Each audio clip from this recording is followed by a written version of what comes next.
ನಾನಿವತ್ತು ಸಿರಿಧಾನ್ಯದ ದೋಸೆ ಮಾಡೋದಕ್ಕೆ ರೆಡಿ ಮಾಡ್ತಿದ್ದೀನಿ.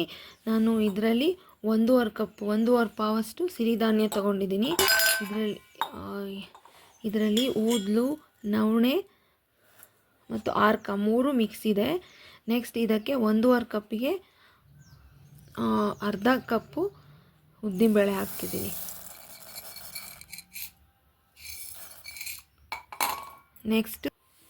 ನೆಕ್ಸ್ಟು ಅದರಲ್ಲೇ 1/4 ಕಪ್ಪಷ್ಟು ಅವಲಕ್ಕಿ ಹಾಕ್ತಿದ್ದೀನಿ.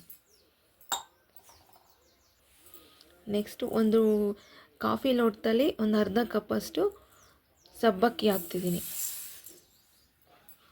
ಇಷ್ಟನ್ನು ತೊಳೆದು ಒಂದು 5 ಅವರ್ಸ್ ನೆನೆಸಿ ರುಬ್ಕೋಬೇಕು. ನಾನೀಗ ಎಲ್ಲ ವಾಶ್ ಮಾಡಿದ್ದೀನಿ. ಇನ್ನೊಂದ್ಸಲ ಹೇಳ್ತಿದ್ದೀನಿ, ಇದು ಸಿರಿಧಾನ್ಯದ ದೋಸೆ. 3 ಥರ ಸಿರಿಧಾನ್ಯ ಇದೆ: ಆರ್ಕ, ನವಣೆ ಮತ್ತು ಊದಲು. 1.5 ಕಪ್ಪಿಗೆ ನಾನು ಅರ್ಧ ಕಪ್ಪು ಉದ್ದಿನಬೇಳೆ, ಅರ್ಧ ಕಪ್ಪು ಅವಲಕ್ಕಿ, ಸ್ವಲ್ಪ ಮೆಂತ್ಯ, ಒಂದು ಸ್ವಲ್ಪ ಟೀ ಲೋಟದಲ್ಲಿ ಇದನ್ನು ಹಾಕಿದ್ದೀನಿ, ಸಬ್ಬಕ್ಕಿ. ಇದು ಒಂದು 4-5 ಅವರ್ಸ್ ನೆನಿಬೇಕು. ಇದು ಸಂಪೂರ್ಣವಾಗಿ ಸಾವಯವವಾಗಿ ಬೆಳೆದಿರೋಂಥ ಸಿರಿಧಾನ್ಯಗಳು. ಇದೆಲ್ಲ ನಾನೇನು ಹಾಕಿದ್ದೀನಿ ಐಟಮ್ಸ್ ಅದೆಲ್ಲ ಸಾವಯವ ಗೊಬ್ಬರ ಹಾಕಿ ಬೆಳೆದಿರೋ ಅಂಥದ್ದು. ಆರೋಗ್ಯಕ್ಕೆ ತುಂಬಾ ಉಪಯೋಗ ಅಂತ. ಸಿರಿಧಾನ್ಯ ಎಷ್ಟು ಉಪಯೋಗ ಇದೆ ಅಂತ ಹೇಳೋದೇ ಬೇಕಿಲ್ಲ, ಅಷ್ಟು ಉಪಯೋಗ ಇದೆ. ನೀವು ಒಂದ್ಸಲಿ ಮಾಡಿ. ಮಾಮೂಲಿ ರೈಸಲ್ಲಿ ಮಾಡ್ಕೊಳ್ಳೋದಕ್ಕಿಂತ ಇದರಲ್ಲಿ ಒಂದ್ಸಲಿ ಟೇಸ್ಟ್ ಮಾಡಿ ನೋಡಿ ಹೇಗಿರುತ್ತೆ ಅಂತ ನೀವೇ ಹೇಳ್ತೀರಾ ಇನ್ನೊಂದ್ಸಲಿ. ಈ ಥರ ರುಬ್ಕೊಂಡಿದ್ದೀನಿ. ಮಾರ್ನಿಂಗ್ ನೆನಾಕಿದ್ದು 4-5 ಅವರ್ಸ್ ನೆನಿಬೇಕು ಚೆನ್ನಾಗಿ. ಬೆಳಗ್ಗೆ ಹೇಗೆ ಉಬ್ಬಿರುತ್ತೆ ಅಂತ ತೋರಿಸ್ತೀನಿ. ನಾನು ನೆನ್ನೆ ಸಿರಿಧಾನ್ಯದ ದೋಸೆ ರುಬ್ಬಿಕ್ಕಿದ್ದೆ ರಾತ್ರಿ. ನೋಡಿ ಈ ಥರ ಬಂದಿದೆ. ಅಂದರೆ ಸ್ವಲ್ಪ ಚಳಿಗಾಲ ಆಗಿರೋದ್ರಿಂದ ಸ್ವಲ್ಪ ಉಬ್ಬಿಲ್ಲ ಅಷ್ಟೇ. ದೋಸೆ ಆದರೂ ಚೆನ್ನಾಗೇ ಬರುತ್ತೆ. ನಾನು ಉಪ್ಪು ಹಾಕ್ಕೊಂಡು ಎಲ್ಲ ರೆಡಿ ಮಾಡ್ಕೊಂಡಿದ್ದೀನಿ. ಇವಾಗ ಬಿಡ್ತೀನಿ ಬನ್ನಿ.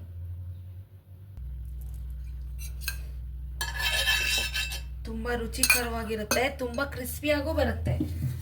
ನೀವು ಒಂದ್ಸಲಿ ಟ್ರೈ ಮಾಡಿ ಹೇಗೆ ಬಂತು ಅಂತ ನನಗೆ ತಿಳಿಸಿ. ನಾನಿದು ಕಬ್ಬಿಣದ ಹೆಂಚು ಇಕ್ಕಿರೋದು. ನಾನು ನಾನ್ ಸ್ಟಿಕ್ ಯಾವತ್ತೂ ಯೂಸ್ ಮಾಡಲ್ಲ.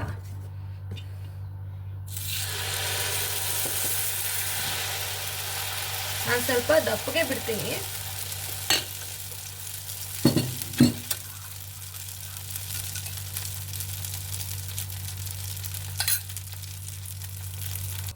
ನೋಡಿ, ಗರಿಗರಿಯಾದ ಸಿರಿಧಾನ್ಯದ ದೋಸೆ ರೆಡಿಯಾಗಿದೆ. ಇದಕ್ಕೆ ನಾನು ಆಲೂಗೆಡ್ಡೆ ಪಲ್ಯ ಮಾಡಿದ್ದೀನಿ. ನೀವು ಮನೇಲಿ ಟ್ರೈ ಮಾಡಿ ಹೇಗಿತ್ತು ಅಂತ ಹೇಳಿ. ರುಚಿಯಾದ ಸಿರಿಧಾನ್ಯ ದೋಸೆ. ನಾನು ಆಲೂಗೆಡ್ಡೆ ಪಲ್ಯನ ಕಾಂಬಿನೇಷನ್ ಆಗಿ ಮಾಡಿದ್ದೀನಿ. ನೀವು ಆರೋಗ್ಯಕರವಾದಂಥ ಸಿರಿಧಾನ್ಯವನ್ನು ಪ್ರತಿದಿನ ಉಪಯೋಗಿಸಿ. ತುಂಬ ವೆರೈಟಿಯ ಅಡುಗೆ ಇದೆ. ಪ್ರತಿದಿನ ಅಲ್ಲದಿದ್ರು ವಾರಕ್ಕೊಂದು 4 ಸಲಿನಾದರೂ ಸಿರಿಧಾನ್ಯ ಅಡುಗೆಗಳನ್ನ ಸೇವಿಸ್ತಾ ಬನ್ನಿ. ಆರೋಗ್ಯ ಹೇಗೆ ಸುಧಾರಿಸುತ್ತೆ ಅಂತ ನಿಮಗೆ ಗೊತ್ತಾಗತ್ತೆ. Thank you for watching my channel.